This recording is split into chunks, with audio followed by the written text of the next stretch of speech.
guys, back with another episode here. Today I figured we'd do a little something different today. I'm going to show you guys how I edit some film.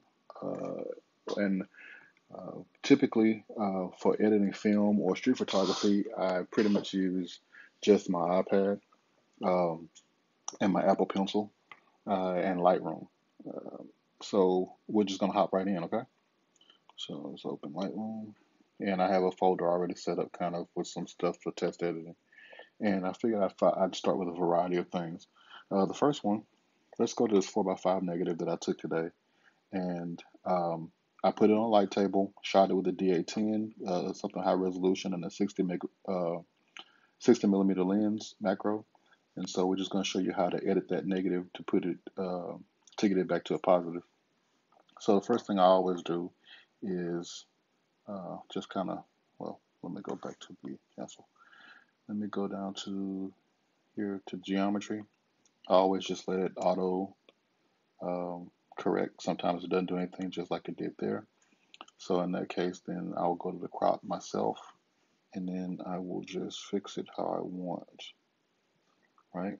And then while I'm in the crop, I might as well go ahead and crop it down like I want just to get the image in there and get the frame out. And that negative was a little off with my 4x5 because I did not have the plate in there all the way. So let's bring this out just a little bit more. That looks good. And so we're done there. So this is our negative, the negative that we took out of and then developed today. So let's hit that. So to get our negative to a positive, and this works for color as well. Although with color you do have to do a little bit more work to get the color profile back. But so we're going to go to light and then hit your curves tool here, and all you're going to do is bring your edges opposite, and there you go. Now you have a positive. And then from there, this is when I do the color correcting and all that stuff for it. So let's cut that off. Let's actually go to color profile and monochrome. So let's make it a true black and white. And then from there, that's when you can do all your other edits. So typically for me, for my black and whites, this was HP5 and it has a little contrast to it. So I will bring some of the contrast back and I'll bring some of the shadows back. I pretty much leave the highlights where they are because it was pretty bright today. And let's bring the exposure down just a bit and bring the blacks up just a bit. Since we brought our shadows down, let's loosen the blacks like so. Now that I'm looking at the image, it isn't straight like I want it. So now that I've got it cropped and everything, let's try the geometry again. So there we go. So now it worked with it and got it the way we want it. So there's our image there. So the next thing that I'll do is take that image, and what I'll do is add just a bit of texture to it. And a lot of times what that will do will actually give you some separation of your image. And sometimes I add a little clarity as well so your image doesn't look so flat. I always test to see if I need to dehaze anything. In this image, it's a no. And from there, you just kind of do your fine tunings. If you want to add a little bit more exposure, take some away. And the reason I took a little bit of exposure down is because this particular image, when I shot it, right here in front of the store where the shadow was actually kind of darkish. And I wanted that dynamic range to show. I normally don't touch the highlights because they don't really do anything with a film image. And typically, if you do that with a film image, if you look at the top right-hand corner, you can start seeing some of the grain come through. And a good way to show you that is here. So I took all the whites all the way down, and then that kind of messed it up just a little bit. So we can take some of the whites down like that. And let's bring our contrast back up so it's not as harsh. Bring our exposure up just a little bit. Oh, that's the other thing I forgot to tell you. Because you invert it, in order to get this to a positive, we had to invert it. So everything works backwards. So when I add exposure, it actually darkens it. When I take it away, it lightens it. So you have to remember that little fun tidbit when you're doing that. The only thing that works correctly is like your contrast and shadows and stuff like that.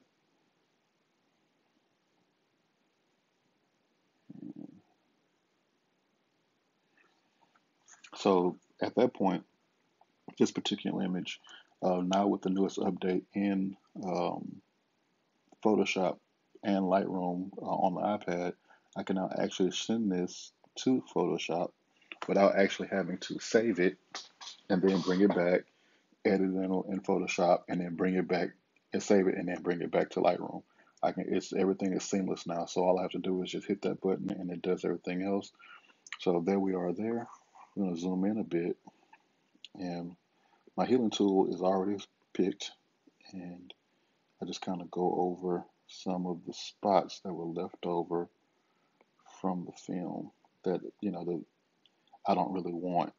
They're more of a distraction than anything. If it was some dust or something in if it was a portrait and it had some dust on there and it added to the film look per se, I'd probably leave it in there. But since it's actually not doing anything, I'm going to ahead and take it out. One thing I will tell you, before you do this, make sure that your screen is clean. I cannot tell you how many times that I've uh, been editing something and trying to figure out why a spot won't go away, and it's actually on my screen and not the image itself. And if you notice right here how that image didn't crop correctly there, so there we can still use our healing brush and we'll just paint that in. And it should click in just fine. Didn't mean to do that. So we're gonna undo. Now, I'm not gonna say that Photoshop and Lightroom are without their issues. I'm quite sure all programs have them. But to me, these two working together are more seamless um, than having multiple apps. And I'm quite sure there are a few apps that do better, like Procreate or Affinity Pro, but those apps don't work seamless with everything. That's the other thing you have to watch out too is not touching the screen at the same time in two spots to zoom in and out. You tend to make a mark across your screen like that. So that to me is done. That's all I would really do to it. And I'll send it back to Lightroom. And while we're waiting on that, one thing I probably will do once I get it back to Lightroom is there is some sort of a yellow haze to it, and sometimes that happens when you invert and fix the color on it. So now that it's fixed, oh, here we go. Here's a fixed one. No, here's a fixed one. Okay. So now that it's fixed. Oh, and the way I'm telling this a fixed one is if you go over, this one still has the missing spot up there at the bottom. So that's how I know it's a fixed one. And plus the dots are still there. So this is a fixed one. And so basically what I'll do is go to color and just bring the saturation down. And that way I know there's no yellow showing. And some people don't realize that, changing your temperature uh, also affects black and whites as well. So that's that one. Let's go to another. This one was a little dark and the lines to me were a little off. So first thing we'll do is go to geometry and hit auto and it straightened it for me. So we're good there. Go to our light and see which one is better, whether it's going to be our shadows or our exposure. The exposure works except for the fact that it drowns out the clouds. So we're going to do a combination of shadows and blacks. That way we're not drowning out our clouds. Bring the blacks down just a little bit so we don't lose that down there in the bottom left hand corner. And shadows like so. Okay. And now we're going to add a little contrast just to bring back those blacks down there in that right hand corner. So now we're looking pretty decent. So basically what the contrasting did was actually give us a little bit more vibrance, which I don't want. I am going to bring those highlights down and bring the exposure back up some. See, that works a little bit better for me. And now we're going to go into our color. We're going to move a little bit of the yellow because it was a little too warm for me. Like so. Add a little magenta to kill some of that green. And we're just going to take the vibrance down just a bit. Perfect. That looks good to me. Sometimes I will go in and like the color mix, and so like if I want the reds to pop a little bit more, I will do that.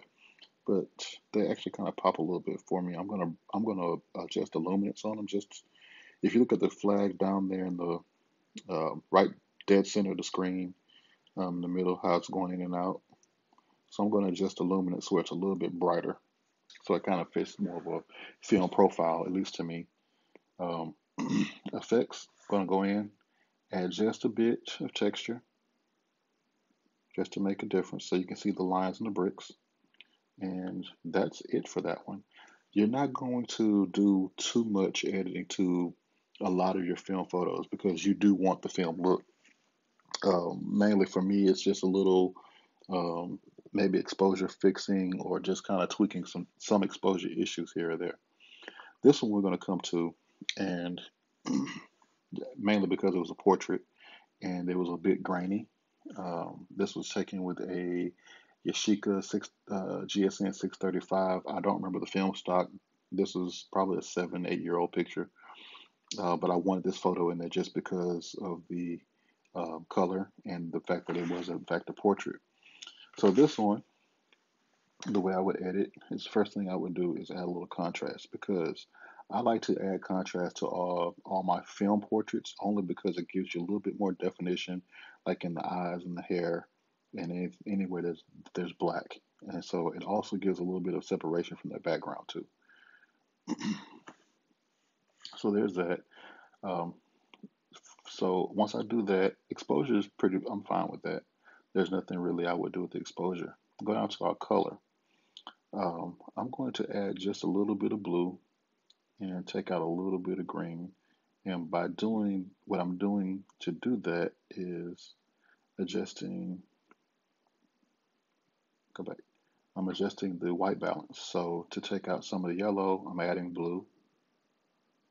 And then to take out some of the green, actually I'm going to add a little green because her face is a little magenta. So to add green, I'll go green.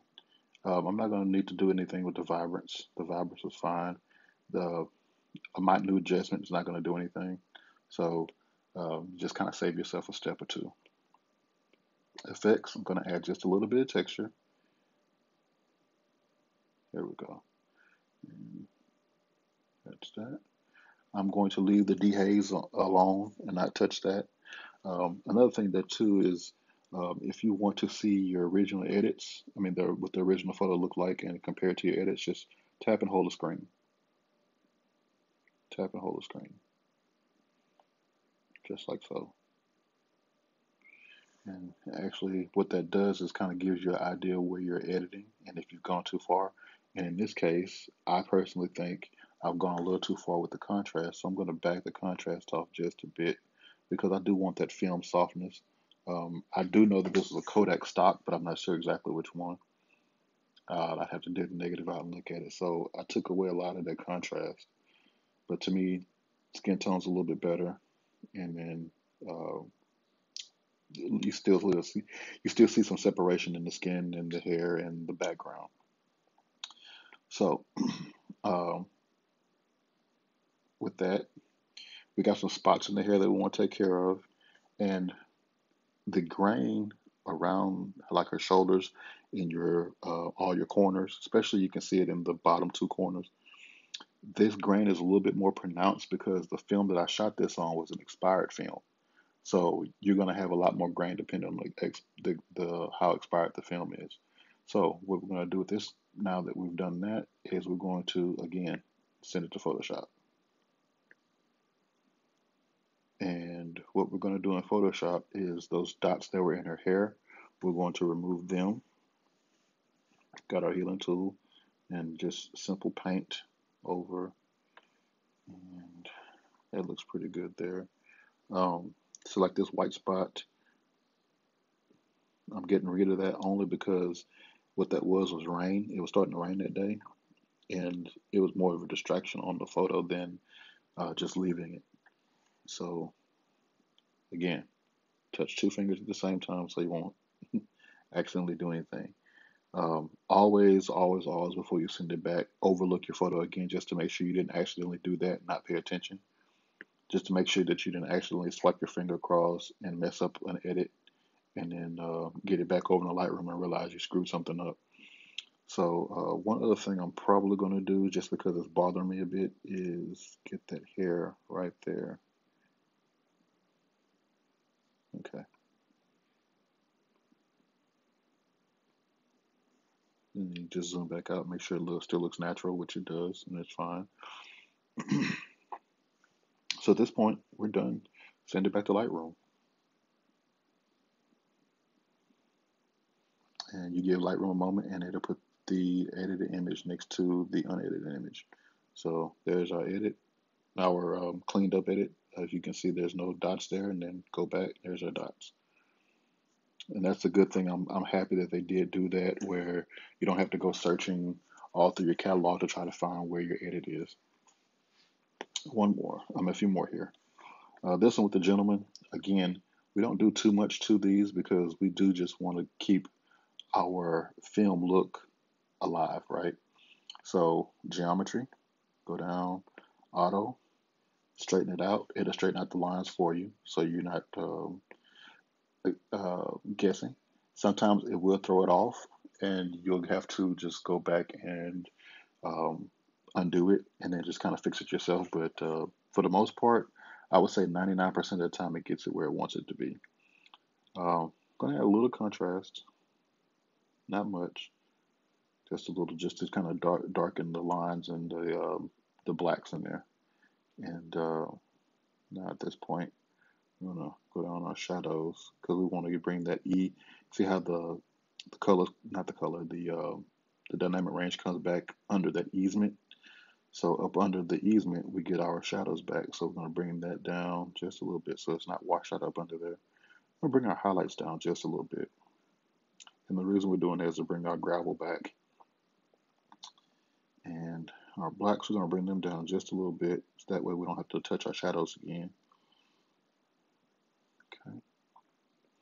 Color looks pretty good. I may cool it off a little bit just because the blue and the blue jeans wasn't getting enough. They were a little warm to me. Plus, you have all this yellow in the background, so you don't want the photo to be overly warm. Vibrance, I think, is fine. I'm not going to touch it too much because bringing it down too much will kill it. And so what I am going to do is, because actually, you know what, I will bring the vibrance down just some because I am going to go back into the color and adjust our yellows. So we'll bring the luminance up and the saturation up to our yellows. And then go back to the oranges and do the same thing. Luminance up, saturation up, because it's touching those flowers for us. Effects, a little bit of texture. I normally keep the texture around 14. That's enough for me. 14. I try to. I mean, I try not to go any above 20, but sometimes you have to add a little bit more. So 14 looks pretty good there. And detail and stuff, I normally don't even touch these.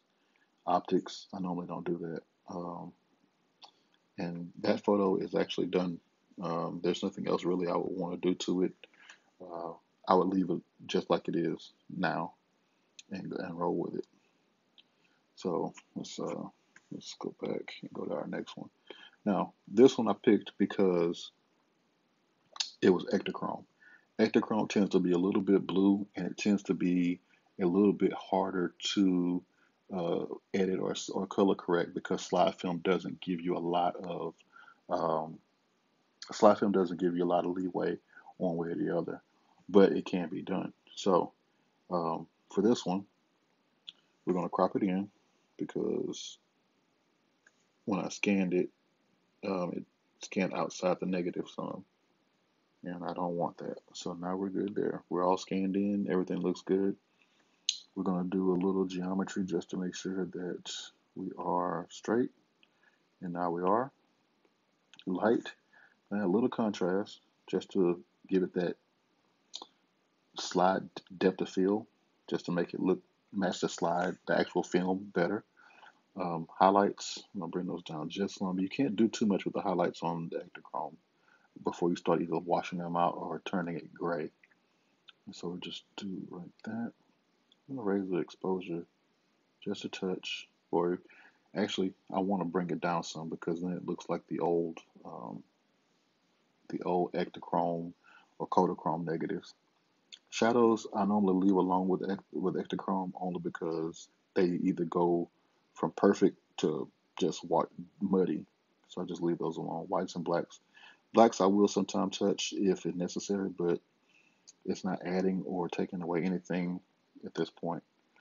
Now Ektachrome is, of course, famous for its blues, but I do like to combat that just a bit by adding a bit of yellow just so it's not overkill. And as you notice, there's some magenta in there, so we're going to take it out just a bit. So now we're back to a natural color. Vibrance and saturation, I leave it alone because Ektachrome is such a gorgeous film. You don't want to just jack with the colors too much and mess them up. Effects, I will add a little texture, not much, just a bit. Okay. Clarity, dehaze, again, I very rarely touch them. Um, dehaze actually looked okay, but it's not necessary. Again, we're just enhancing the photo. We're not trying to make it unrecognizable. You should still be able to look at your negative and say, hey, this was taken with Ektachrome or Kodachrome or whatever. Um, the only reason for me that I edit is because the scanning software or the scanners sometimes don't get them exactly like you would see if, say, like prime example is this Ektachrome.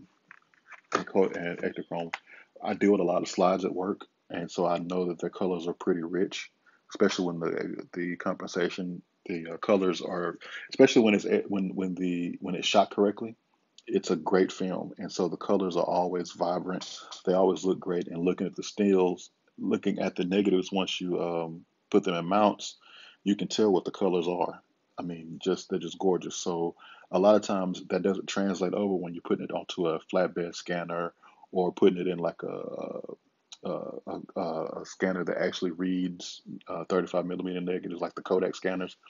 Um, Sometimes you lose the colors or the vibrance in translation, so sometimes you have to bring that back, and that's why I do some slight editing to my negatives. Um, I will say probably about 75% of my negatives I do go back and look over and make sure they're okay, and fix colors and fix everything to it. But for the other ones, I feel that either um, fixing it will either hurt the image or fixing it will actually change the mood of the image, so I don't touch them. So now we've done that. We're almost went to sleep. So now we've done that. Let's take this over to Photoshop. And as you can see again, it works fairly quickly. Back and forth, not too much of an issue. Let's zoom in and take care of some of these squiggles. So what these squiggles were when the Ektachrome was edited, um, I'm sorry, when the Ektachrome was developed, it had a little dust on there when it was scanned. And sometimes you see the dust, sometimes you don't. And in this particular time, I didn't. So now we're getting the dust or hair or fibers or whatever it was on there. Um, there we go. Some of them I leave just because um, they add to the overall film look. But these particular ones are distracting, so we get rid of them. And I try not to work in big swipes when I'm doing that part, only because a big swipe isn't going to fix the image correctly. You can still see where it was fixed. So to me, little sections at a time where necessary are perfect. Let's go up so I can Hmm, that's, it must have been something on the actual scanner. Can of air, a little ROR, and a nice rag are all you need to maintain your scanner cleanliness. You definitely want to make sure that there's as little dust or scratches or fingerprints or anything on your scanner as possible. Um, Now you'll see some, so like this one here. I'm going to leave that one there because it adds to that. Yeah, it's a film shot. The other ones were actual distractions. So all the little dots that you see, like up here, there, I'm not going to touch them. I'll leave them alone. So that looks pretty good. Um, I don't see any other issues, so I'm going to send that back to Lightroom.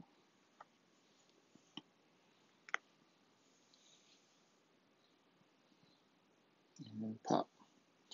And so if you notice, the only ones that don't have doubles are the ones we actually sent to Lightroom. I mean, sent to Photoshop. One last one, and I picked this one because sometimes I don't always get a chance to scan the negative and orient it correctly before I have to go on to the next thing. So this one I left it alone. So basically, all you do is just hit your aspect ratio, and you can just hit the button a few times. Oh, I'm sorry, that's what I'm looking for. I meant to hit the rotate button. Sorry. And so there's that. And then while we're in the crop, might as well take care of your crop. Done. All right, so this black and white one, I'm gonna pop our contrast up because we want to bring back some of the shadows up under the hat like it was. Make those darks, those blacks a little richer. Bring down our highlights just a tear, just a touch. Bring down our shadows some. Bring down our white. We leave our whites alone. Bring down our blacks and back the contrast off some. Perfect. So now we got the dynamic range we had when I took the photo.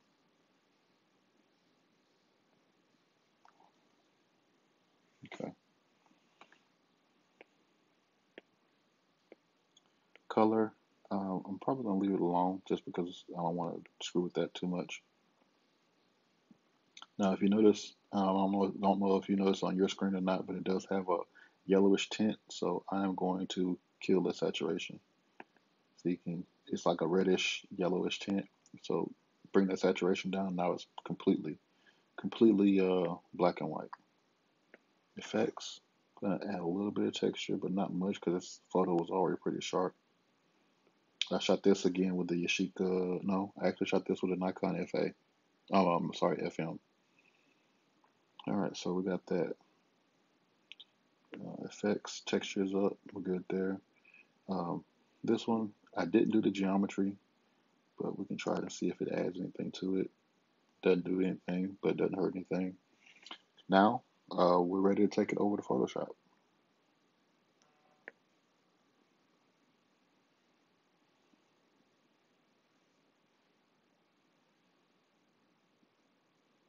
Now, I will say that is the one thing that happens sometimes with Lightroom or Photoshop. It just freezes for some reason, and you have to send it a few times. Hit it in Photoshop. There we go. Like it's like almost like Photoshop will go to sleep sometimes, but Adobe and their bugs. What are you gonna do?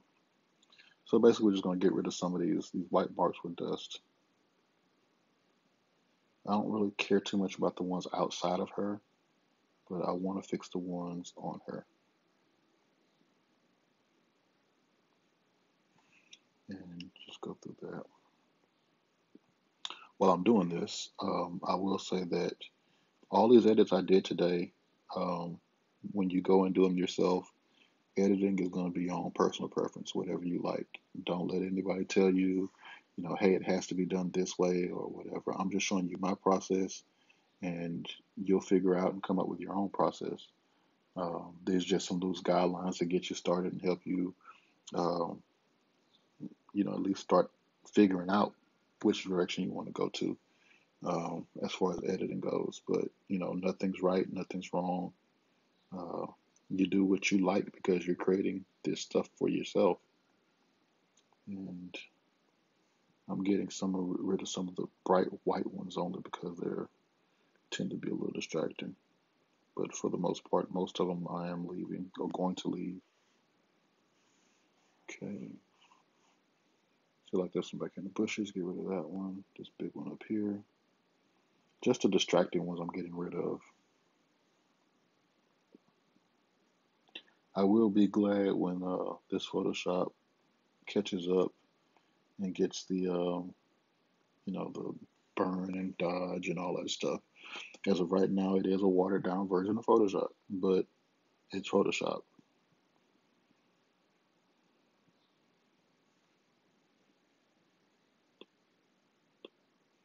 Okay, so at that, we are done cleaning that one up, and we can send that back on the Lightroom.